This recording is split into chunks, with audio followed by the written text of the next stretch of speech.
Абдан маанилүү маселелер көтөрдү. Мурат Мыктыбекович, бул жана орто кесиптик билим берүү мекемелеринде эмгектенген кызматкерлердин укуктук макамы жөнүндө. Мына Талантбек Изатилович айтып атат, бул мугалимдердин статусу жөнүндөгү өзүнчө мыйзам менен жөнгө салынат. Бирок ошол эле маалда баса белгилеп кетиш керек, Жогорку Кеңеш тарабынан демилгеленип жаткан билим берүү жөнүндөгү мыйзамына ылайык ал мыйзам жокко чыгат азыр. Бирдиктүү мыйзам болуп келатат. Мугалимдердин статусу жөнүндөгү мыйзам жокко чыгат дагы мына депутаттар сунуштап жаткан мыйзамда 11-главада өзүнчө статус педагогического работника деп кирип атат. Ошол эле маалда бул жерде агай туура белгилеп атат. Орто кесиптик билим берүү мекемелеринде эмгектенген кызматкерлердин макамы дагы деле эч нерсе каралбай калган. Бир да сөз жок бул жерде. Жакшылап изилдеп карап көрсөңүздөр. Ошол эле жанагы сиз айтып аткан 1 жылдык эмгек келишимдери боюнча, социалдык материалдык камсыздоо боюнча маселелердин бардыгына ушул жерде камтылыш керек эле. Бирок тилекке каршы бул маселе кирбей калгандыктан мына бүгүнкү тегерек столду уюштурганыбыздын бирден бир максаты да ушул. Талкуулап бир колдон келсе ушул жерге камтып алсак деген ой. Анан кийин тактоо киргизип коюш керек. Бүгүнкү күндө мына эки параллелдүү мыйзам келатат. Биринчиси Жогорку Кеңештин депутаттары демилгелеген мыйзам. Элдер Коомбекович айтып аткан ваучердик система, жанагы окуу жайлардын финансово хозяйственный автономиясы да ушул жерде каралган. Анан экинчи мыйзам бар, бул министрлик тарабынан демилгеленген мыйзам. Коом талкууда илинип турат. Талантбек Изатилович, башында сиз айттыңыз, бир 2-3 маселе боюнча мында бир принципиалдуу позициялар келишпей жатат, тактап атабыз деп. Финансово хозяйственный автономия боюнча позицияңыздар келиштиби жана ваучердик система боюнча эки мыйзамда? Же сиздер кандай карап атасыздар ушуга? Башында ушул 2-3 маселе дегендин ичинде автономия дагы бар, аккредитация дагы бар, жанагы ваучер дагы бар. По ваучеру, по аккредитации у нас позиции бар, согласовано. Биз деле ваучер киргизип атабыз. Жогорку Кеңеш демилгелеген мыйзамда дагы ваучер бар. Аккредитация боюнча дагы ошондой эле позициядабыз. Мектептерде добровольно болсун, то есть мектептер өтпөй эле койсун аккредитацияны, а вот вуздар, спуздар алардыкы биз формула предлагать эттик. Биз сунушубузду бердик, азыр рабочий группа ойлонуп атат, андан кийин дагы чогулабыз дагы биз обсуждать этебиз. Аякта дагы биз айтып атабыз, добровольный основада болсун деген эмен айтып атабыз. Эки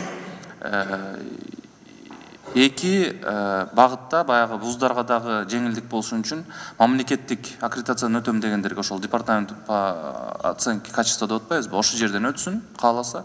Каалабаса анда независимый аккредитационный агентстводон өтсүн. Бул жерде баягы заставить этпейбиз. Мыйзамыбызда ошондой механизм каралып, биз ошондоп сунуш бердик. Азыр эми элдер коомбековичтер менен дагы отурабыз ал боюнча. Биз дагы ошол Минобразованиянын базасында и ошол грузинский эксперт менен, Эстониянын эксперттери менен бул маселени талкууладык. Анан кийин жанагы туура айтып кеттиңиз, статус учителя деген мыйзам жокко чыгат. Ооба.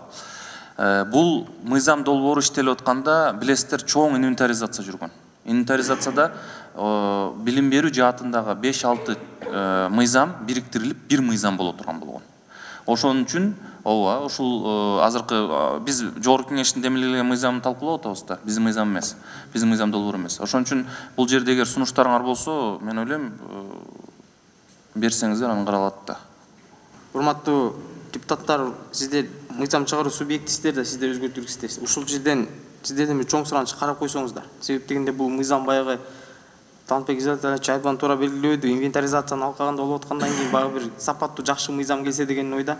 Ошол эле учурда мына башында министрдин орун басары да баса белгиледи. Орто кесиптик билим берүүгө болгон талап күндөн күнгө өсүп атат. Бул тармакта мына 100 миңге жакын студент бар экен. Бул тармак тенденция мындан дагы жогорулайт. Ошондуктан ушул тармакта эмгектенген биздин урматтуу эжегайларыбыздын макамы толук аныкталса абдан жакшы болмок да. Анан экинчи маселе, жанагы 1 жылдык эмгек келишимдери боюнча Азамат Багдачович, сиз туура айтпадыңызбы, жанагы мугалимдерди стимулдаштыруу үчүн жана илимий макалаларды аткарышсын жок дегенде жылына 1-2ден депчи. Анда келиңиздер, буларга бир илимий активдүүлүк боюнча талап койгондон кийин анда илимий наамдар боюнча да караш керек. Вуздарга коюлгандай эле талап коюлуп атат да, жок дегенде 2 статья чыгарылды. Анда буларга дагы жанагы улук илимий кызматкер, жана старший научный сотрудниктен, доцент деген сыяктуу илимий наамдар да берилиш керек.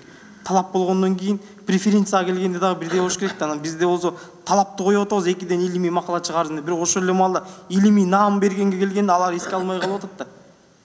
Ошондуктан орто кесиптик билим берүү тармагында эмгектенген эже агайларда дагы мындай бир стимул жок да, статья жазабы жазбай буларга наам берилбейт. Ошол жагында бир карап көрсөк. Анан кийин ГОС боюнча Азамат Багдыевич сиз жакшы айттыңыз, кайталанган сааттар көп болуп атат деп. СПОнун ГОСтуна бир карап чыгыш керек. Мен өзүм юридикалык колледжде эмгектенгем. Бир эле мисал катары айтайын.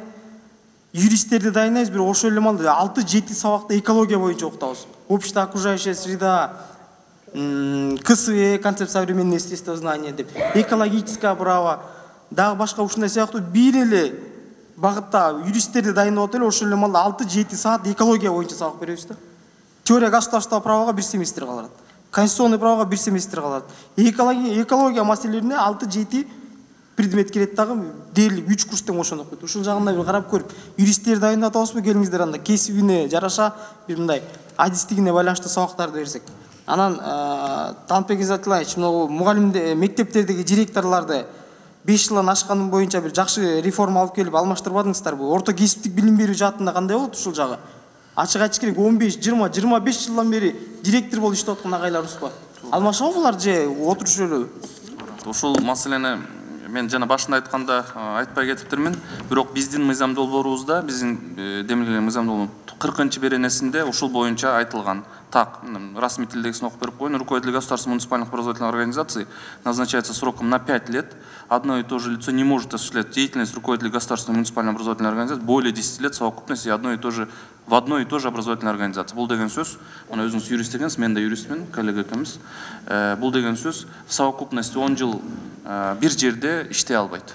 Биз ошол немени киргизип атабыз. Ал дагы баардык конкурс менен болот. Ошо 5 жылдан ашкандан кийин конкурс менен дайындалат.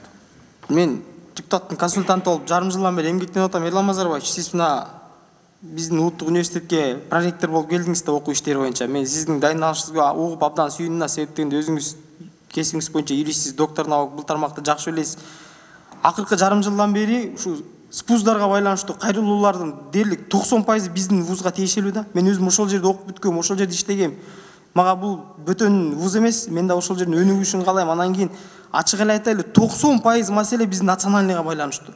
Коррупция болсо да ошого маселе келет, жетекчилик тараптан кысымдар болсо да ошого байланыштуу маселе келет. Анан сиз өзүңүз келгенден сизден бир өтүнүч, ушул жагын жакшылап карап койсоңуз. Национальныйдын колледжинде мен билишимче бир 2,5 миңге чукул студент окуйт. Бул бюджетообразующий структура, өзүңүз билесиз. Юрфакультет менен эконом факультетине кесиптик колледждер бюджетти түзүү боюнчачы. Анан ошол жерде да бир жакшылап карап, өзүңүз бир көз салып, ошол эле жана сааттар боюнча бир карап берип койсоңуз адам жакшы болот эле, себеп дегенде биз эртең татыктуу балдарды өстүрүш үчүн бүгүнкү күндө ушу мугалимдердин анан ошол жердеги бир моралдык психологиялык абалды да эске алышыбыз керек. Рахмат чоң. Албетте мен өзүм кече дагы бул коллектив менен студенттер менен жолугуп келдим, ушу кесиптик колледждер менен. Бир топ көйгөйлөр бар экен, эске алып чечебиз Кудай буйрса. Рахмат.